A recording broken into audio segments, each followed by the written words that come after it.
Athenaeum members and guests and longtime friends of the Athenaeum. We're so pleased to have all of you here as part of our winter speaker series. As you know, if you're a part of the Athenaeum, we are a community that loves to learn and talk and discover new things together. We are a community that loves to read, that loves to explore, that loves the arts and culture and politics. And tonight we are thrilled to have an Athenaeum shareholder with us as our special guest all the way from Australia. So I welcome all of you. If you are new to the Athenaeum and you enjoy what you hear tonight and want to learn more about our program, I invite you to look us up and see what it means to be a member, because we'd love to have you as part of our community. I'm Beth Hessel, the Executive Director. You also see on screen Tess Galen, who has been the person who's helped you get registered for the program and get the link. And if you're having any technical issues, you can send her a message and she'll do her best to help you as well as she can.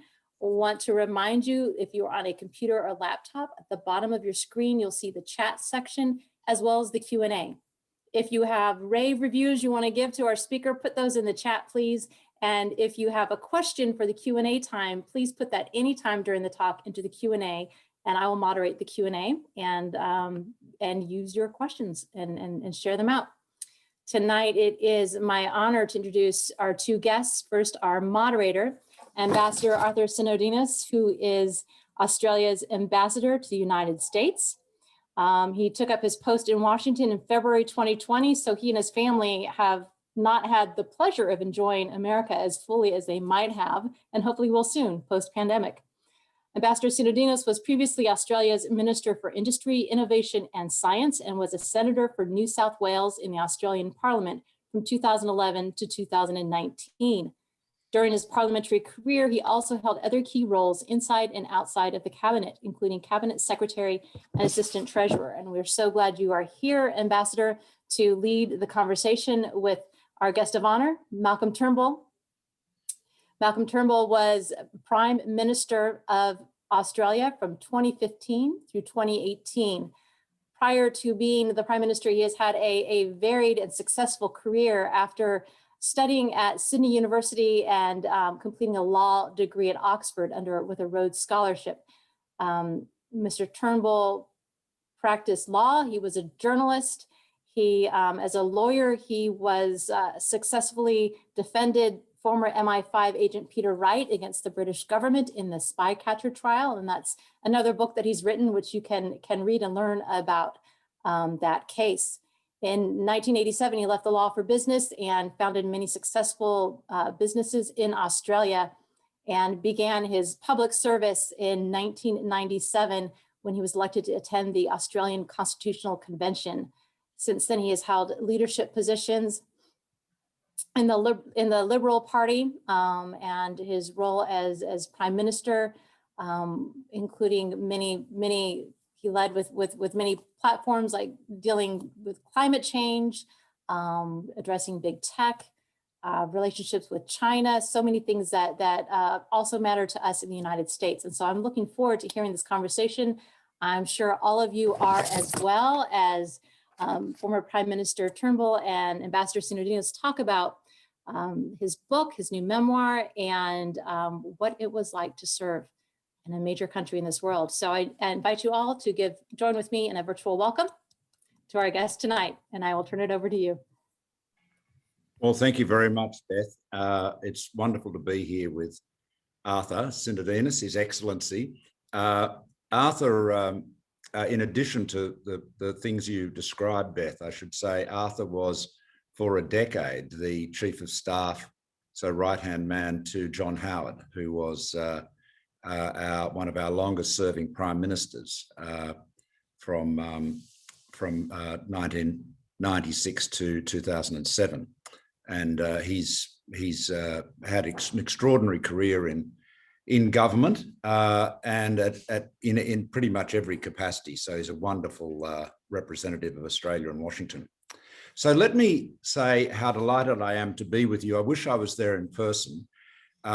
My mother, Coral Lansbury, who perhaps some of the members may remember, was a resident of Philadelphia from about 1970 until her death in 1991. and she was a professor of English literature at Rutgers. She mostly taught at the Camden campus, and she lived in at 200 Radnor Chester Road, Villanova, 19085, if you remember it very well. And Coral was a shareholder of the Athenaeum, and incredibly proud of it, Beth. She was just so proud to be a member of the Athenaeum. And when she died, she left me her shares in her will. And so I've remained a shareholder, paying my dues from Australia all those years since, well, 30 years on. Although there was I did have a moment of disappointment with the Athenaeum, because I always assumed it was a club. And I was in Philadelphia one time, and I dropped into the Athenaeum, and I was looking around for the bar or the dining room. And I realized it wasn't a club at all. It was, in fact, entirely a library. And that was also delightful. But you've got a wonderful history and a great tradition. And Philadelphia and its cultural institutions means such a lot to me. I mean, I've spent hundreds of hours in the art museum, which I know that Philadelphians, lifelong Philadelphians, are as familiar with as they are with the rooms of their own houses, their own homes. So it's a wonderful city, and I hope Arthur gets there with Elizabeth and their children to visit it as soon as COVID allows. So let me say a little bit about my book. It's called A Bigger Picture. It is a memoir. It covers my life up until really when I got out of Parliament at the end of 2018. And so it includes a lot about business. It includes all sorts of adventures, from gold mining in Russia to, business adventures in China and starting internet companies and so forth. But it's primarily about politics. A lot of it is about the nitty-gritty complexities of getting things done in politics. And I think those of you that enjoy political stories and intrigue, I guess, would enjoy some of that. But it also deals with some of the big themes, the biggest themes that affect everyone. I talk about China a lot, and I've expressed a very clear-eyed view on China. I think we have been sort of in, I guess the crosshairs is probably not quite the right word, but we have in Australia taken a strong stand to defend our sovereignty and have been under a lot of pressure from China. We made a decision or my government made a decision to introduce laws to prevent foreign interference and ensure that people acting on behalf of foreign governments and foreign political parties were publicly registered. Beijing took enormous exception to this and put a lot of pressure to stop it being passed through the Parliament. We got that done. And of course, Australia was the first country to ban Huawei, formally ban Huawei or ZTE for that matter, from our 5G rollout. There's a good discussion about that in the book. When I say good, it's detailed, but not so detailed that a non-technical person can't follow it. But essentially, in a nutshell, it wasn't a political decision. We weren't sort of doing Trump's bidding. I mean, quite the contrary. I actually raised the whole 5G issue with Trump I think it was the first time he'd actually been alerted to it. But what we did was we looked very carefully to see if we could mitigate the risk technically, and came to the conclusion that we couldn't. And that's why we made the decision. So it was very much a risk-based decision. Ultimately, the challenge in dealing with China is that under Xi Jinping, it has become even more authoritarian than it was before. We all assumed that as China became more prosperous, it would liberalize. I mean, that was literally the big assumption. And in fact, the reverse has happened. And paradoxically, it's been aided in doing so by technology. We can perhaps discuss that a little bit. The other theme I'd touch on that I think is very relevant is obviously climate change. There's a lot about the energy transition in the book, a technology that that I think is somewhat overlooked. In fact, I'm just sending a letter to President Biden about it today in another capacity I have with the International Hydropower Association. But, you know, the most important thing, and you see this in Texas recently, if you rely on a lot of variable renewable energy, you know, wind and solar, and we have increasing amounts of that in Australia, you've got to be able to back it up. And so storage is critically important. And the big workhorse for energy storage is pumped hydro, of which there's quite a lot in the US, I might say. And that's basically using cheap energy to pump water uphill and then run it downhill to, you know, generate energy when electricity is short and in demand. But we need to get on and build more of it. We're building the largest pumped hydro scheme in the Southern Hemisphere right at the moment. The, you know, tunnel boring machines are hard at work in the Snowy Mountains, and there's a fair bit about that in the book too. But the biggest problem with climate is related to another issue that I discuss, and which is very pertinent to you in America, which is this rise of anti-science, climate denialism, populist authoritarianism. And I mean, you saw this in full screaming technicolor on the 6th of January in that assault on the Capitol. There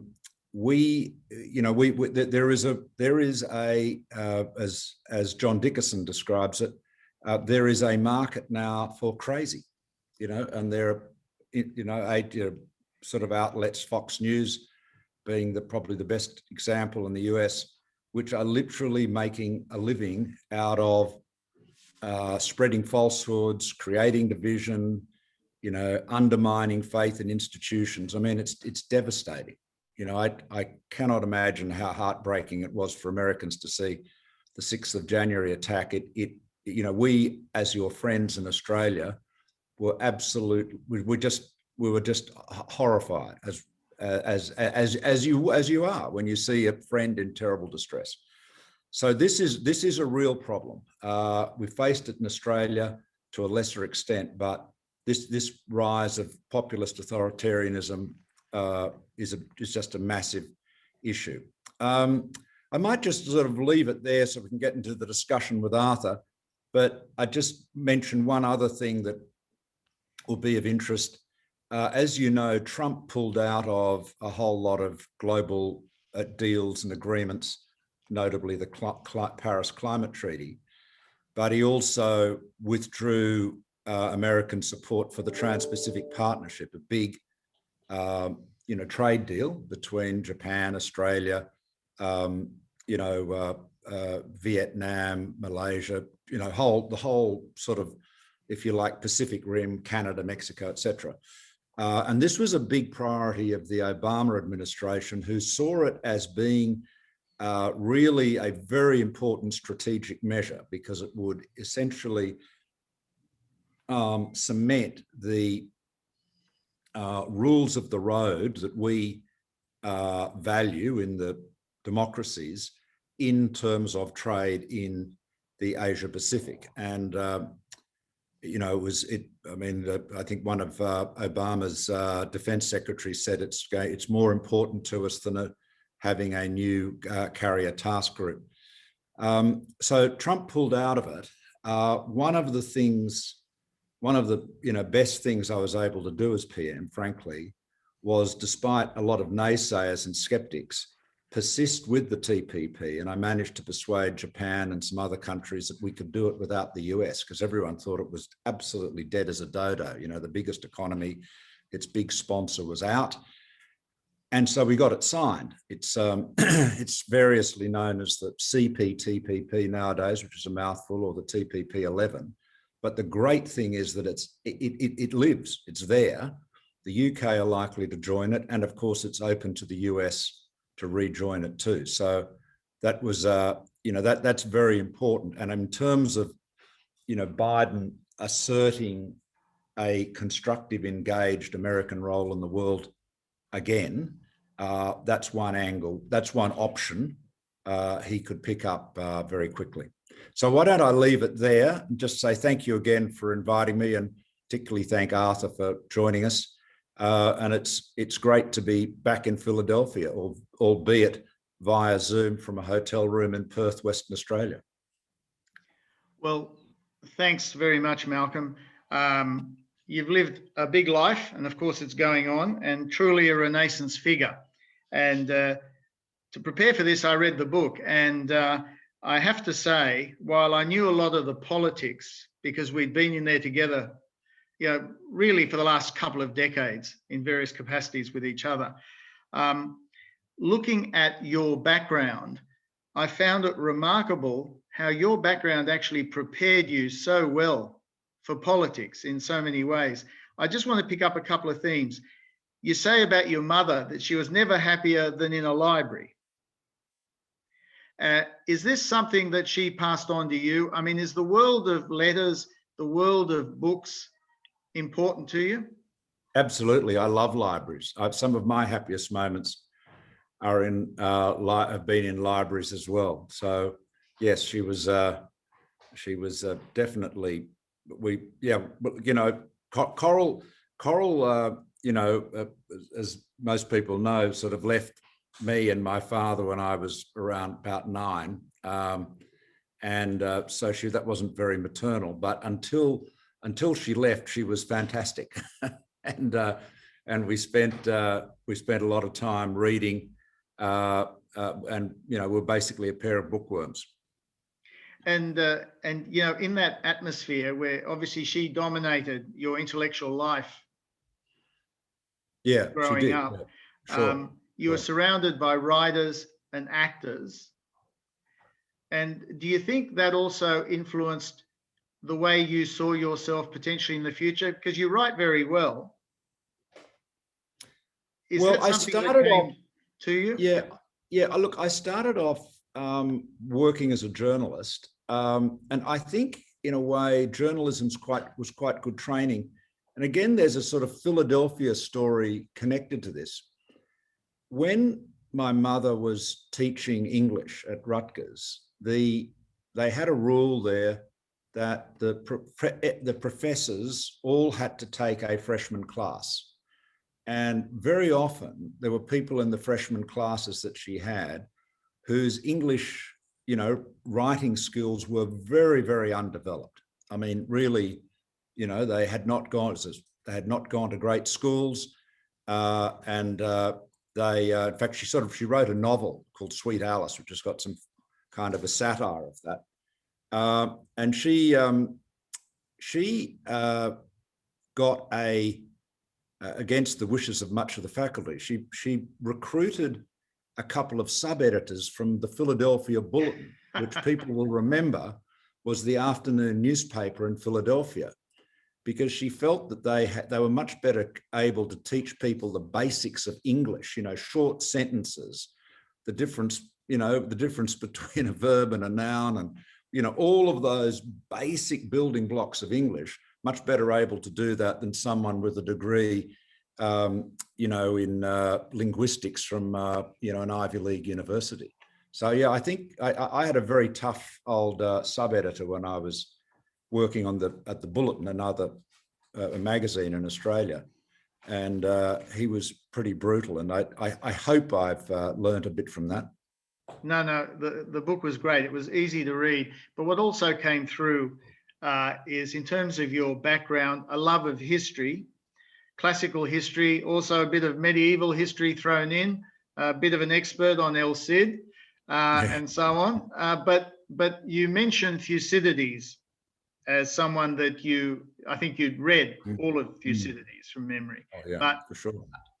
But I mean, and I can remember discussions we were having in the cabinet and elsewhere talking about US and China, and you used to talk about the Thucydides Trap. So maybe elaborate a bit on that in terms of how you see that applying to the US and China. Yeah, well, yes. Well, the Thucydides Trap is a term really developed, I suppose, or invented by Graham Allison, who's an American historian. And it goes to this. Thucydides' history of the war between Athens and Sparta is really the first proper history, I think, in the Western canon. I mean, some people would say Herodotus fits that bill, but I think Herodotus is historical in patches, but mythological otherwise. But Thucydides actually sets out his historiographic technique, you know, and he lays that all out, and it's definitely a proper history. But at the beginning, he talks about the origins of the war between Athens and Sparta, and he sets out a long list of events between Curvature and Corinth and Epidamnus, and, you know, this guy did that to that guy, and, you know, all the bits and pieces. And then he says, okay, but the real reason was that the Spartans became anxious about the rising power of Athens. And that's what caused the war. And so Allison's point was that over the history, there have been occasions where one country has become apprehensive about the rising power of the other, and that has led the incumbent to go to war with the rising power, and sometimes vice versa. And, you know, he cites, you know, the only sort of exception to that really was when the United States overtook the United Kingdom as the, you know, world's leading power. So that, and this is something, I mean, Xi Jinping has talked about it. I've often talked about it. I've talked about it with Xi Jinping on several occasions. But the weird thing is that the Chinese foreign policy at the moment is absolutely calculated to have us all fall into the Thucydides trap, because they are more belligerent, more confrontational than they have been, needlessly so, and counterproductively so. You know, I think what Xi is doing is playing to a domestic audience who want to see, you know, belligerence and nationalism and so forth. But as an international strategy, it's utterly counterproductive, because the object of diplomacy and strategy should be to win friends and influence people and increase your sphere of influence. I think China on our side of the Pacific is actually going backwards. I mean, it's alienating people and frightening people and raising anxieties. So yeah, so there's a lot of lessons there. I mean, the most chilling part of that book, the history, of course, is in the fifth chapter, I suppose, when the Athenians go to the island of Melos, which was independent, and neutral, and they're led by Alcibiades, the rather colourful character, and they say to the Melians, look, you know, you've got to join us. And the Melians say, oh, come on, we just want to be neutral. We love you all. You know, fair's fair. And the Athenian ambassadors, in a memorable line, say, look, don't waste time talking about fairness and justice. You know as well as we do that in the real world, justice is found only between equals in power. As to the rest, the strong do as they will and the weak suffer as they must. And, you know, that's 2,500 years ago almost. You know, that is just an extraordinary statement of realpolitik, isn't it? Yeah. And I think, unfortunately, that's the approach China is taking, and it's one that is very alienating, you know, and that's why, you know, you got to, I mean, America, for all of America's faults and flaws, and no one is more critical of America than Americans, it has got an abundance of friends and allies and partners. Who are China's allies? North Korea. Who are its, you know, it's got clients. Yeah. It's got clients. It doesn't have allies and partners. No, you're absolutely right. That's one of the strengths of the US that China doesn't have. So if you're advising President Biden, are you saying there's got to be confrontation? Are you saying it's got to be a competition? Has there got to be an element of competition, an element of cooperation where it suits? Where would you put the balance? Well, I mean, I think you've got to stand up for your principles, and you've got to stand up for your sovereignty. The competition is a statement of fact. That's a reality. I I think in terms of trade, which of course was Trump's big agenda, Trump, and again, there's a whole chapter in my book about Trump, which I think Americans may find interesting. And I had a productive or overall productive relationship with Trump, but in large part because I stood up to him.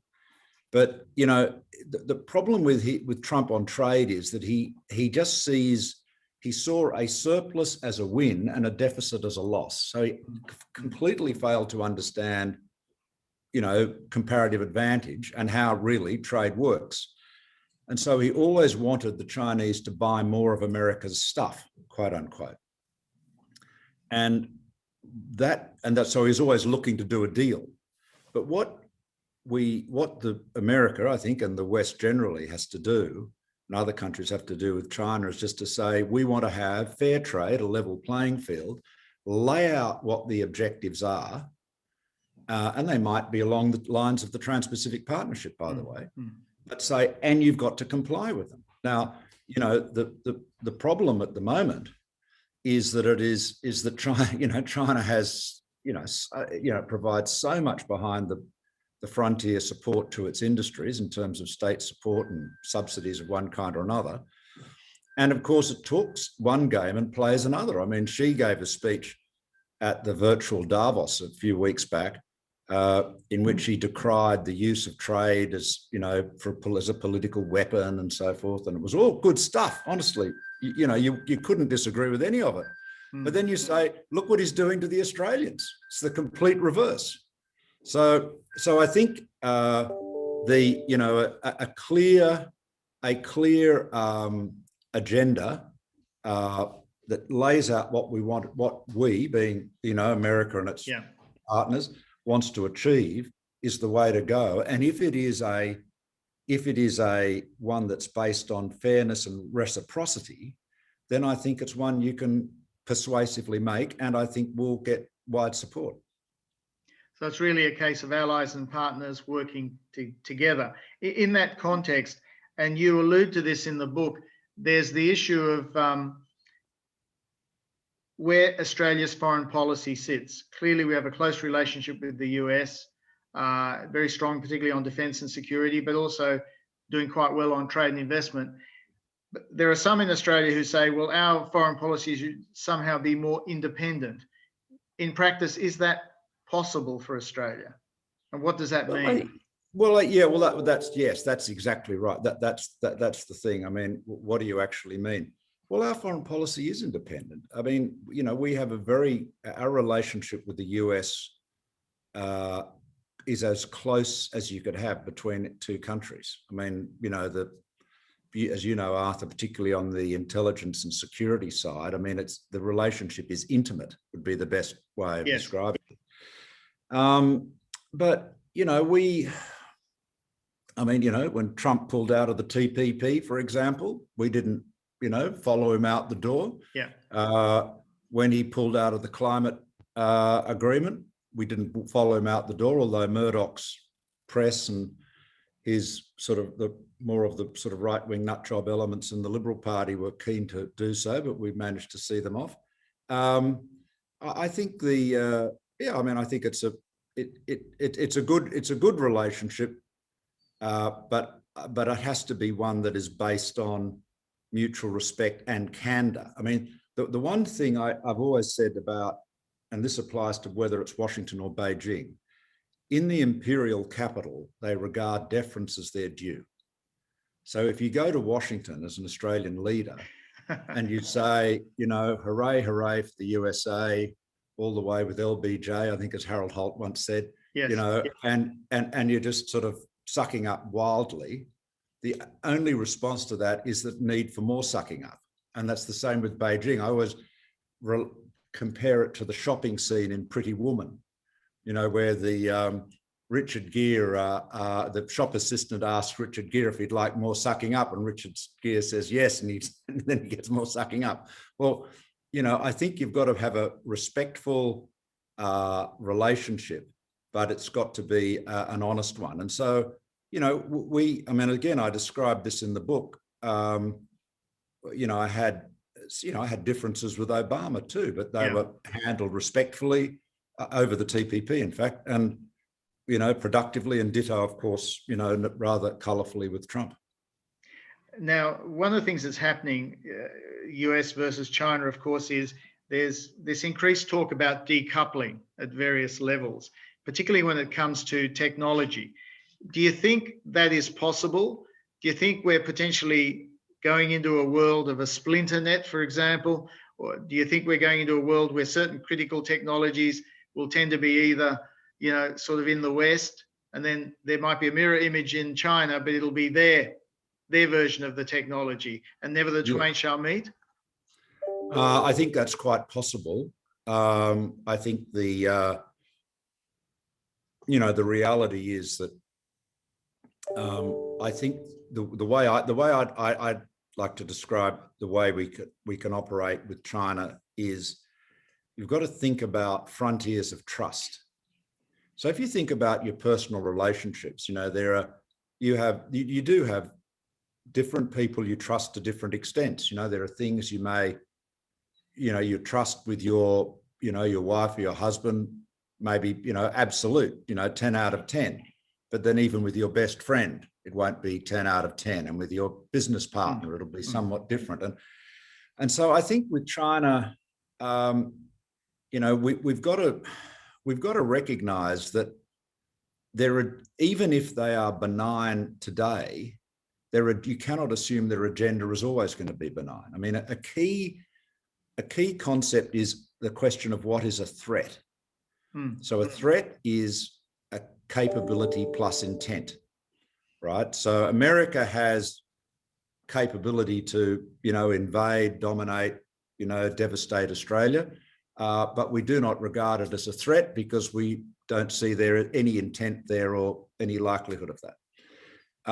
Now, the thing about intent, however, is it can change in a heartbeat. Capability takes a long time to put in place. Intent can change in a heartbeat. So when you're looking at China and you look at the bullying and the threats and the carry-on we've got,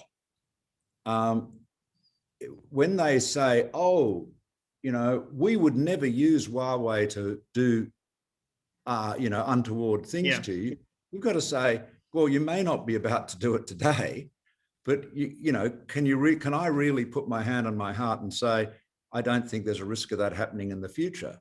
So I think and this is where China's foreign policy has been counterproductive. I think they have actually undermined and diminished people's trust and confidence in their intentions. And so, the reality is we're going to have to say, well, there are some areas where we will collaborate enthusiastically, but there are other areas where, frankly, we are going to not do that. Now, I'll just make one observation about Huawei and 5G generally. And this is the point again, there's quite a bit about this in the book, which may be of interest. But, America, like Australia, is not ever been enthusiastic about industry policy. Dirigisme, as the French call it, has never been something we've been keen at. And I think you might agree, Arthur, in Australia, at least when we've dabbled in it, we haven't actually done it terribly well either. So there's probably a good reason for that. What happened in the US was that leadership, which America absolutely had in wireless, basically was lost. And so leadership at 5G now is basically two Scandinavian companies, or Finnish company, Nokia, Swedish company, Ericsson, and two Chinese companies, Huawei and ZTE, with Samsung sort of, not quite there, but, potential contender. But there isn't an American player at that level. Now that's, I think that was a big mistake.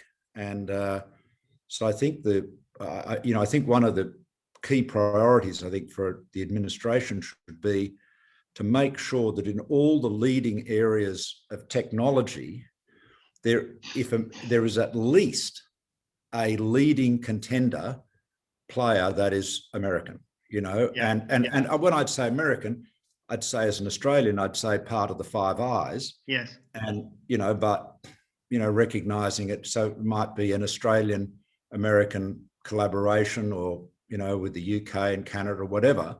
But it is crackers that neither the US or any of its close allies are leaders in this field at the moment. And I'll finish off on this question, Beth, so we can go to Q&A. But the irony is, though, Malcolm, you're right, they're not leaders in 5G, and yet you've got these big tech platforms which have completely transformed modern communications and personal exchange and all the rest of it. Do you think big tech is out of control? Do you think there's an appropriate balance in regulation and private interests when it comes to big tech? Probably not. I think it's. I think there's the technology has rocketed ahead faster than our ability to really understand what it does. I mean, who would have? We're also optimistic about social media, and I think we've now got a much more balanced view of it. I think these. I think intelligent regulation, more regulation is required, but it's got to be done well and not in a way that is going to actually entrench. Regulation, if done badly, can obviously entrench monopolies rather than ensure that they are, play by the rules and are fair, and of course leave the market open to competition. But yes, I think that's a huge issue, very big agenda. Well, thank you, Malcolm. We're going to go to questions, but I'll just finish on a small editorial. One of the great things about working with you is that when it came to difficult, complex issues, what you did was, without getting lost in the weeds, you sought to understand the issue in its complexity and then come back from that and work out a policy. And I think that was one of the trademarks of the work that you did, and which I thought was one of the reasons you came up with some really high quality decisions, because of the way you approach these things, which was often actually more technocratic and non-political in a way, as you sort of say in the book. But it was the only way to actually get at some of these questions. You couldn't do it ideologically. Thank you. Yeah, well, I always try to understand the things I'm working on if I can. Good on you. Thank you. Thanks, Arthur. Thank you, Arthur, for wonderful questions. And this time is flying by so quickly. To follow up on your question that you asked, Malcolm, how did the many different professions that you've had as a journalist and a lawyer and a businessman help shape your approach to problem solving? I mean, I think in the U.S., so many of our politicians are lifelong. They may have a little time in the law, but then they very quickly go into politics, and that's really what their experience is. How have your different careers helped shape how you approach issues and problems and seek solutions? Well, just very, very pragmatic, fact-based. I always, I've always, as Arthur knows, I've always sought to understand issues. I've always been very curious. So I, made it my business to find smart people to talk to and take a lot of notes. So, when I was trying to work out how to fix up the plans to do a national broadband network in Australia, I visited with people, including quite a few people in the US who are doing broadband deployments. And then I would always try to avoid talking to the CEOs and the chairman, and I'd find the engineers that were actually doing the work, and then, sit down with them and as I said, take a lot of notes. But, there's no substitute for knowing what you're doing and getting beyond what a lot of politicians rely on, which is just the newspaper headline, I mean, or the tweet, I suppose, in today's argot. Thank you. So we're getting lots of great questions in. One of the first questions that came in noted that criticism of the TPP had come in the United States, not just from the right, but from the left, and wondering, what's your elevator pitch for the value of the TPP and why the US should be a part of it also? Well, it's basically opening up more markets. Yeah, I mean, you're absolutely right. The questioner is absolutely right. It was very criticised from the left as well, as most free trade agreements are. I honestly think protectionism is a dead end. You know, you've got to you've got to obviously make sure that your trading partners you're dealing with on a level playing field. But you know, protectionism. Well, okay. Well, look at Trump's steel tariffs, for example. You know, I mean, I describe in the book how I managed to keep Australia out of those, but you know, 25% on essentially on imported steel. All that's done really is increase the price of steel in the United States, which is fed into every other, you know, everything it's incorporated into, particularly obviously anything to do with construction. So I think fair trade is the key, and that's why having high quality trade agreements is important, because you can't just have a free trade agreement that just deals with tariffs, because you've got to look at all of the activity behind the border, you know, government loans, you know, state subsidies, all of that sort of stuff, which of course is inherent dealing with the Chinese system, which is why I don't see how China could ever, without a massive change in the way they operate, join the TPP. Yeah, anyway, that's something they've got to, you know, it's an argument that's got to be had. But ultimately in Australia, I can tell you, free trade means more jobs. There's absolutely no question about that. That's why there is, broadly speaking, bipartisan agreement to support it. We have a couple of questions about China. We'll try to get to those quickly because we have some about others, but I wanted to kind of lump them together.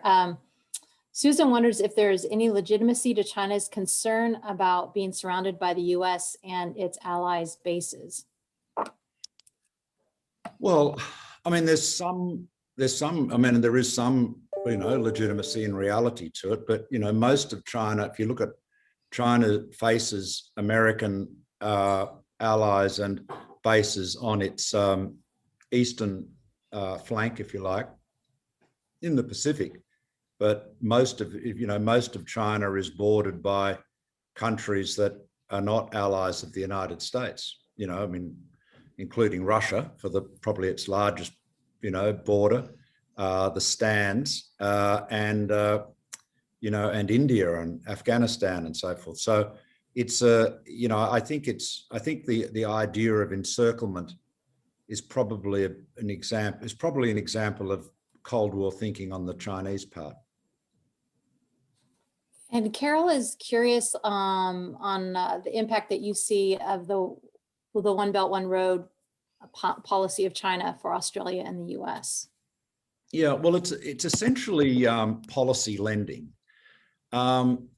We were invited, and indeed there were quite a lot of people who wanted us in Australia to sign up to the One Belt, One Road initiative.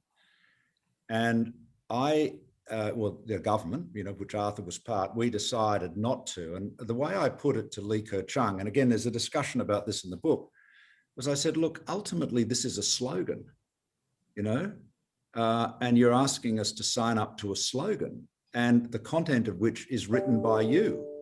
So I said, we'll do projects, joint investments, and if you want to put One Belt, One Road on it, and we'll stick a kangaroo or a koala on our part of it, that's fine. But why would we sign up to your slogan? I mean, because what does it mean? I mean, it basically means whatever Xi Jinping says it means. So I think in the developing world in particular, there is the real risk, as the Sri Lankans have found, that it is actually used as a strategic goal. So, you know, you make a big loan that is way in excess of what the project can withstand or sustain. And then you, when it isn't able to pay the interest, you repossess it. And I mean, this is how the port of Hambantota in Sri Lanka ended up becoming a Chinese asset. So, look, I have a sense, time will tell whether I'm right or not. I think One Belt, One Road could turn out to be a bit of a fiasco, because the problem with policy lending is that you inevitably end up with a book of dud loans and dud investments. And particularly if you're making them in foreign countries, they'll be very, very hard to manage. So you look in Africa, where China is investing more and more money.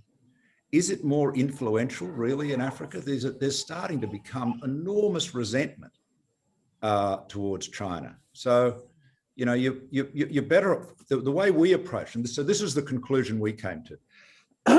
In the Pacific, we came to the conclusion that we should, lend money, finance projects that are financeable, but where they weren't, just make a grant, just be honest about it and just say, look, so we built a fibre optic cable from Australia to the Solomon Islands and PNG, in part to forestall a Chinese initiative. But it's mostly grant money. I mean, it'll never pay for itself, right? So there's no point pretending that it's an economic investment. It's essentially foreign aid. And so just be upfront about that, write the check. There'll be a small sliver of the investment that can generate a return, or that a return can be generated to support, and let that happen. And I think that's got more integrity, and I think is less likely to create animosity. Well, as we're talking about economics, Ned has a question about job creation. The U.S. and other democratic economies have lost vast numbers of jobs, of blue-collar jobs in particular, that have gone to places like China. And wondering what you would see as a good approach to job creation for the less educated, less skilled population in the U.S., or I don't know if you're in Australia, if you're facing the same issue, or. Yeah. Well, look, this is really a key question, particularly in America. I mean, jobs have been lost in manufacturing, whether they've been lost to China or simply to automation.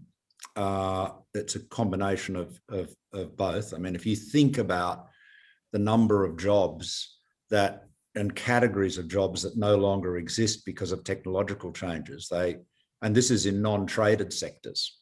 Think of the office. Think of the office circa 1970 versus the office today. Well, I mean, there's no one in the office. They're all working from home on Zoom. So, I think the problem, and this is a sort of a more speculative point that my wife Lucy knows much more about, because she's the sort of urbanist in the family. But Australia is a big country, but it's essentially a very urban country.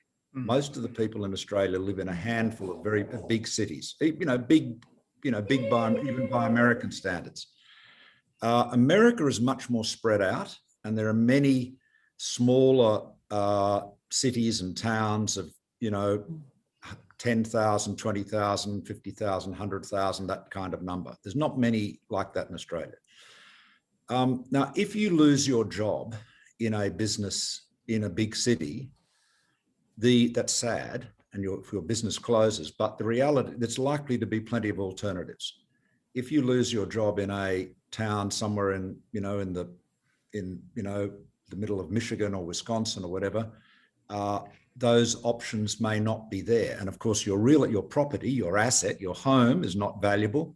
So what are your options? So hence, this term, the Rust Belt. I think if I was Biden, I would make it a goal to ensure that, at the end of 4 years, people no longer talked about a Rust Belt.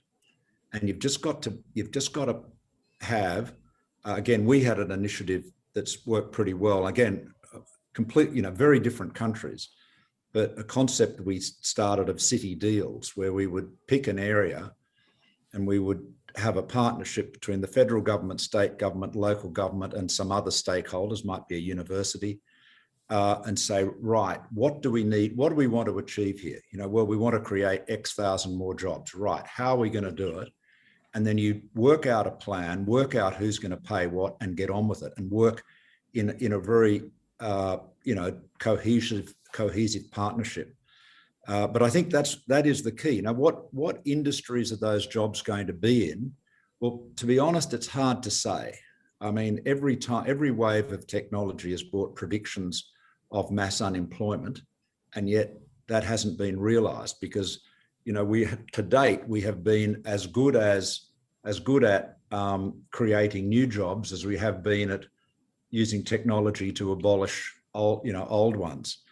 But you talked about education. That is obviously key, and making sure that people have skills that are, useful in the future is going to be vital.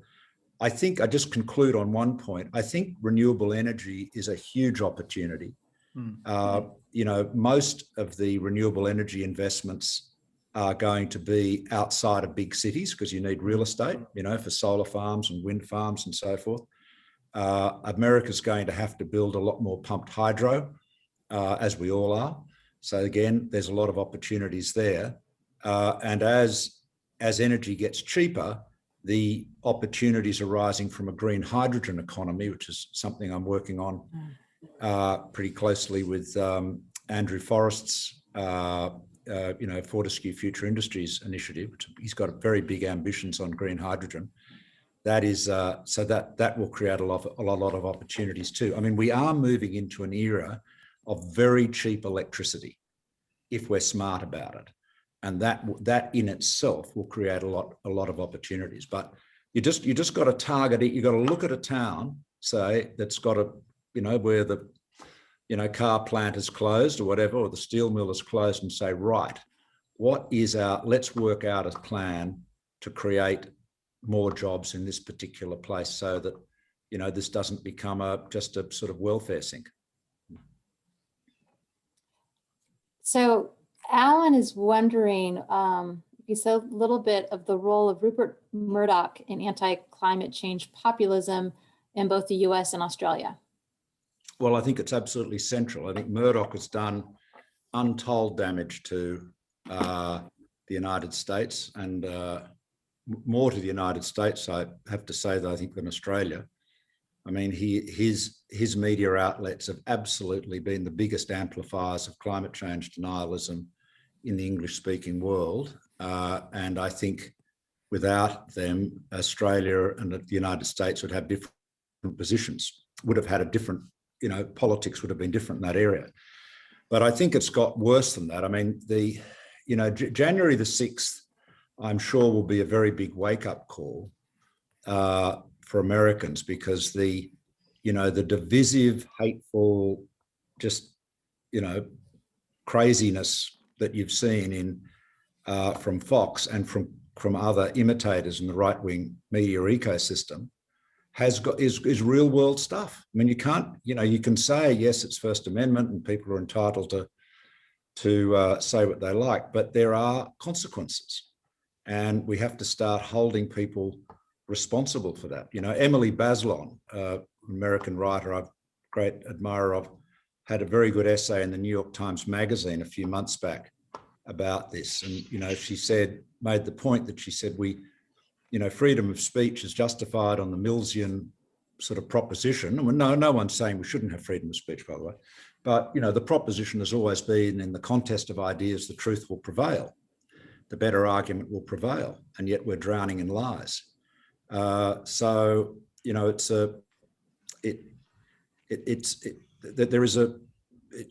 the Murdoch role has been enormous. I mean, the three things that Murdoch has achieved in recent times are Donald Trump, but Murdoch's chief executive in America, Robert Thompson, told me once that America needed Donald Trump. Well, that's interesting. I'm sure Vladimir Putin thought that too.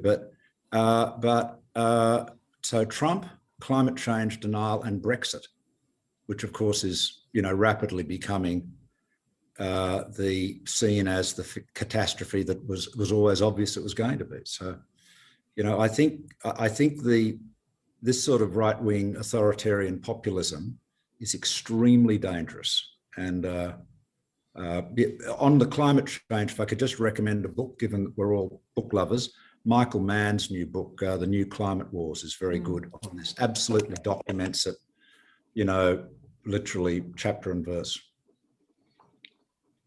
So a follow-up, to this question then from Bill is wondering how would you suggest we counter this movement toward anti-science and authoritarian populism? Well, I think it's very important to call it out. You have to be, people have got people in the media in particular, anyone with a public platform has got to call it out for what it is. I mean, you can't get into this sort of he said, she said, sort of balance. I mean, I'm not saying balance is wrong, but you can't be in the position to say, well, here tonight we're going to discuss important issues of, natural science, and we have on my left, Mr. Smith, who's going to talk about the curvature of the Earth, and on my right, Mr. Brown, who's going to explain why the Earth is in fact flat, and on the edges are populated by dragons and giant lizards. At some point, you've got to say, excuse the vulgarity, but you've got to call bullshit at some point. This is the difficulty that there's been a normalization of falsehood, and it's when people are called out on it, they say, oh, I'm entitled to my free speech. Yes, you are entitled to your free speech, but I'm entitled to call it out for exactly what it is. And, the scary thing, I think, is that, I don't know what the percentage is now, but a few weeks ago, there was something like a third of Americans thought Trump had actually won the election and Biden had stolen it. Well, that is, that's terrifying, absolutely terrifying. And, and of course, this is exactly what Putin was seeking to do. I mean, Putin's misinformation agenda, again, I'm not speculating here, we know this, was to exacerbate divisions in American society, Western society generally, and undermine faith in institutions. And so you've got big mainstream media platforms doing exactly that. So that's terribly damaging. I think we have time for two last questions here. And one's from Brendan. Wondering what your thoughts are on Australia's immigration policy. I think we've got a good immigration policy, actually. I think it was pretty much formed when Arthur was helping John Howard run the country. It's basically skills-based. Our immigration program, about 2/3 of our permanent, immigrants are skills-based. So they've got jobs, skills, whatever, that are needed. And 1/3 are what are called family reunion, which is overwhelmingly spouses. So, obviously, if Australian goes overseas, marries a foreigner, they'll, become a permanent immigrant. That's pretty much every country follows that.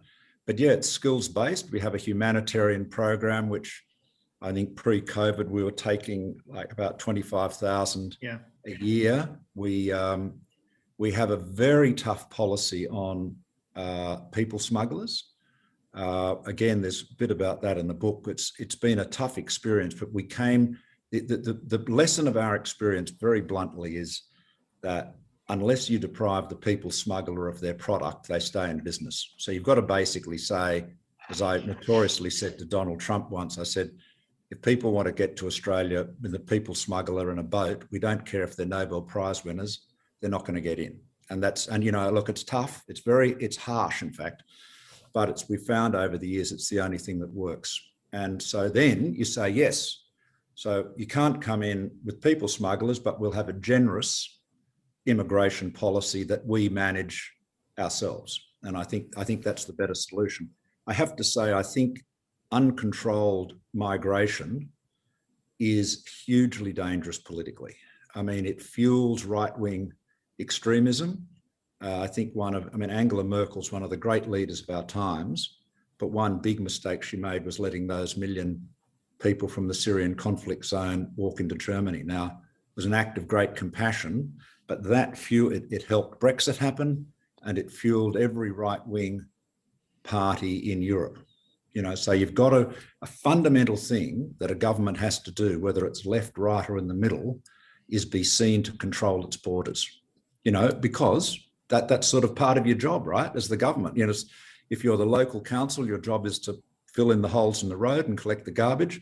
If you're a national government, one of the things you've got to do is be able to control your borders. And Joseph wants to know, Australian literature. Are there any Australian authors that you have particularly appreciated? Well, that's a good question. I mean, if you're talking about